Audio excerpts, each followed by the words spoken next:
Hello everybody, welcome to week 8 of the 9-week course, BA 422-522, Financial Management of Aging Services.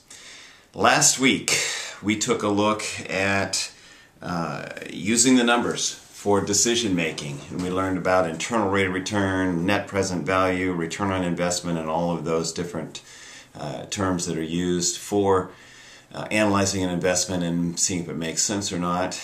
And we had a good discussion question. You all responded very well to that. Last week we also finished up the previous week's assignment on managing to the numbers, where we were calculating the break-even point and making some decisions based on the break-even calculations. We had 3 problems to work on there. There was a little bit of confusion, I know, for a couple of you, where we didn't scroll down all the way and see the other 2 problems, and that's fine. We'll have a way to go back and redo some of that. But I did notice that this was a good challenge for many of us. And what it did is it forced us to calculate break-even and also use some other numbers as far as collection ratios and collection rates and so forth to determine whether or not these investments were a good investment and or to calculate the break-even.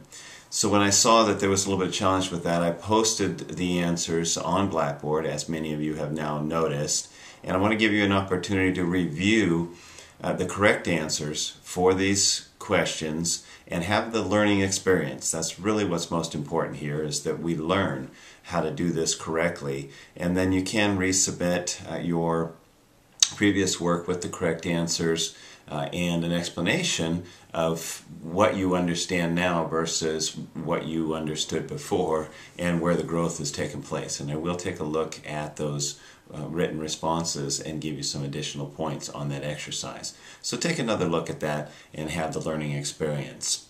All right, this week, financing the business. We're going to take a look at debt and equity financing. The reading in the textbook does a great job of taking a look at the 9 different types of debt financing you can get involved with and the 8 different types of equity financing that can be used by a business.